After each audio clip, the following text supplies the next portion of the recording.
बहुत समय पहले उत्तर भारत में एक घने जंगल के बीच बसा था एक छोटा सा रहस्यमयी राज्य, चंद्रगढ़।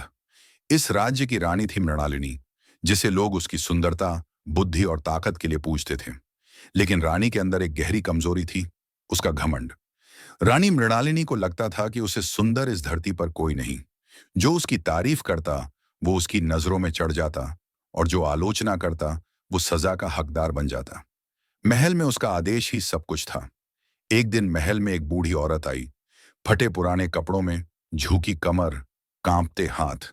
उसने धीमी आवाज में कहा, माम, कुछ खाने को दे दो, 3 दिन से भूखी हूं।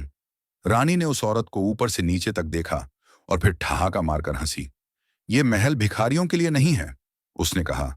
जैसे आई हो वैसे ही चली जाओ, इससे पहले कि सिपाही तुम्हें खींचकर बाहर फेंके। वो बूढ़ी औरत शांत रही, लेकिन उसकी आंखें बदल गईं। वो एकटक रानी की ओर देखने लगी, फिर धीमे लेकिन भारी स्वर में बोली, रानी मृणालिनी, आज तूने मेरा नहीं, अपने भाग्य का अपमान किया है। मैं तुझे शाप देती हूं। जब तू अपने आप को सबसे सुंदर समझेगी, उसी क्षण तेरा चेहरा दुनिया का सबसे डरावना बन जाएगा। तू अमर रहेगी, लेकिन अकेली, एक वीरान महल में। तेरा कोई साथ नहीं देगा, और ना तुझे कभी शांति मिलेगी। इतना कहकर वो औरत गायब हो गई। रानी और दरबारियों ने उसे पागल समझा और बात वहीं खत्म हो गई। लेकिन कुछ ही दिनों में महल में अजीब घटनाएं होने लगीं। पहले तो आईने टूटने लगे, फिर रानी को अपने ही चेहरे में कुछ बदलाव दिखने लगे, खास तौर पर पूर्णिमा की रातों में।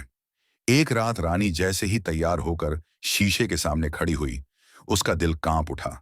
आईने में उसका चेहरा पिघला हुआ दिख रहा था, आंखें काली और खाली, चेहरा जला हुआ और होंठ नीले, जैसे किसी मरी हुई आत्मा की शक्ल हो। रानी चीख पड़ी। पूरे महल में उसकी चीखें गूंजने लगीं। सिपाही दौड़े, लेकिन जब तक पहुंचे, रानी फिर से वैसी ही हो गई जैसी पहले थी, सुंदर, चमकदार। सबने सोचा कोई सपना रहा होगा, लेकिन अगली पूर्णिमा को फिर वही हुआ, और उसके बाद हर बार। अब डर सिर्फ रानी को ही नहीं था, पूरे महल में फैलने लगा। नौकर चाकर एक एक करके गायब होने लगे। किसी की लाश झील के पास मिलती, किसी की महल के तहखाने में। रातों में अजीब सी आवाजें आने लगीं, कभी बच्चे के रोने की, कभी किसी औरत के चीखने की, कभी खुद रानी की हंसी की। राजा ने तांत्रिकों को बुलवाया, मंत्रियों को सलाह के लिए बुलाया, लेकिन जो भी अंदर गया वो बाहर नहीं लौटा। राजा ने डर के मारे खुद महल छोड़ दिया और रानी को उसी में अकेला छोड़ दिया। अब रानी मृणालिनी अपने ही शाप का शिकार थी। ना वो मर सकती थी, न जी सकती थी। हर पूर्णिमा की रात वो महल के गलियारों में घूमती, आईनों से डरती और खुद से नफरत करती। पर अब कुछ बदल नहीं सकता था। राज्य वीरान हो गया, जंगल फिर से बढ़ने लगे और महल टूटने लगा। लेकिन रानी वहीं रही, ज्यों की त्यों। आज भी लोग कहते हैं कि अगर कोई पूर्णिमा की रात चंद्रगढ़ के उस टूटे हुए महल के पास जाता है, तो महल की ऊपरी मंजिल की बालकनी में एक औरत की परछाई दिखाई देती है, जिसके बाल उड़ रहे होते हैं, जो दूर किसी को देख रही होती है।